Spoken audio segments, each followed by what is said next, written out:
Bismillahirrahmanirrahim. Assalamualaikum warahmatullahi taala wabarakatuh.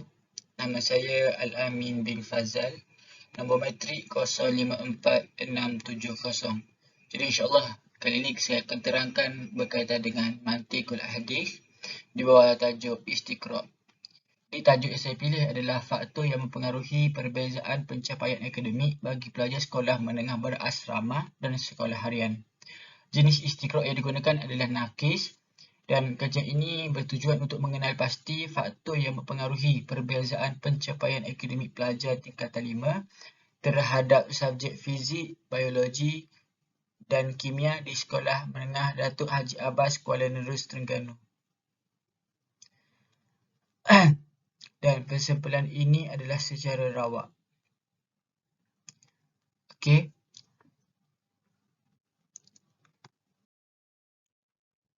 Proses istiqra'. Proses istiqra' yang pertama adalah dipanggil sebagai mulahazah wa tajribah atau fahsu wa nazar. Okey, yang awal, peringkat awal ni, peringkat pertama kita membuat tinjauan awal dengan meramah beberapa orang guru subjek serta pelajar asrama dan sekolah harian secara rawak. Membuat pemerhatian dan penelitian terhadap kajian-kajian lepas. Skop kajian tertumpu pada pelajar tingkatan 5 terhadap subjek fizik, biologi dan kimia di Sekolah Menengah Datuk Haji Abbas Kuala Nerus, Terengganu. Skop kajian mengkaji faktor yang mempengaruhi perbezaan pencapaian akademik pelajar tingkatan 5 terhadap subjek fizik, biologi dan kimia. Ini adalah tahlilul zahirah. Memfokuskan kepada 3 faktor sahaja, iaitu sikap, pengetahuan sedia ada ataupun pengetahuan sebelum masuk ke kelas dan kemahiran belajar. Dia menggunakan kaedah instrumen kajian soal selidik. Peringkat kedua dipanggil sebagai al-furudul ilmiyah atau kashful ikhtira'. Yang pertama adalah terdapat perbezaan sikap yang signifikan dalam proses pembelajaran antara pelajar asrama dan sekolah harian. Dan yang kedua adalah tidak terdapat perbezaan sikap yang signifikan dalam proses pembelajaran antara pelajar asrama dan sekolah harian. Untuk hipotesis kedua, terdapat perbezaan pengetahuan sedia ada yang signifikan dalam proses pembelajaran antara pelajar berasrama dan sekolah harian.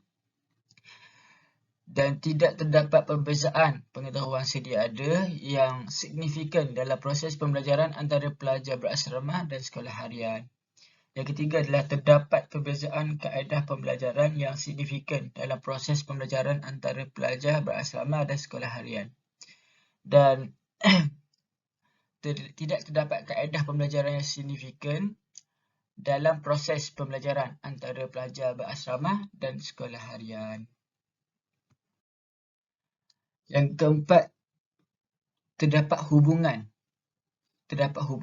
yang signifikan antara faktor pengetahuan sedia ada dengan pencapaian pelajar berasrama dan sekolah harian. Tidak terdapat hubungan yang signifikan antara faktor pengetahuan sedia ada dengan pencapaian pelajar berasrama dan sekolah harian. Seterusnya kepada peringkat ketiga, kita akan menggunakan al-marhalah an-nazariyat atau tahqiqul furud. Yang pertama adalah terdapat perbezaan sikap yang signifikan dalam proses pembelajaran antara pelajar berasrama dan sekolah harian. Ini adalah tariqat ittifaq. Terdapat perbezaan. Guru-guru menyatakan sikap yang ditunjukkan pelajar berasrama lebih matang dari segi pemikiran, terutamanya dalam mata pelajaran fizik, biologi dan kimia, namun kurang berdisiplin. Contohnya selalu datang lewat ke sekolah. Bagi pelajar yang sekolah harian pula, guru-guru menyatakan mereka kurang matang, namun mereka lebih berdisiplin. Mereka juga tidak dapat bekerjasama dengan baik jika ianya melibatkan tugasan berkumpulan. Hal ini berbeza dengan pelajar asrama. Di sini guru mengatakan bahawa pelajar sekolah harian tidak dapat bekerjasama dengan baik untuk melibatkan tugasan berkumpulan. Dan ini berbeza dengan asrama, kerana kalau asrama biasanya orang boleh berbincang dengan kawan-kawan dan sebagainya. Kebiasaannya, pelajar berasrama dapat melakukan tugasan mereka dengan lebih baik berbanding pelajar sekolah harian.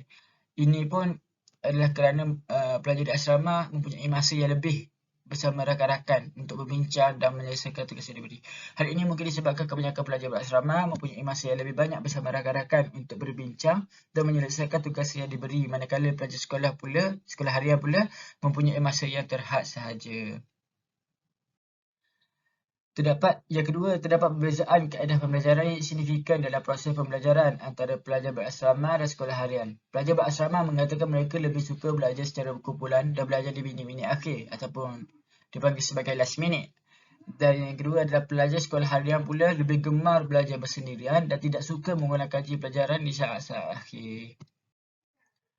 Yang ketiga, tidak terdapat perbezaan pengetahuan sedia ada yang signifikan dalam proses pembelajaran antara pelajar berasrama dan sekolah harian.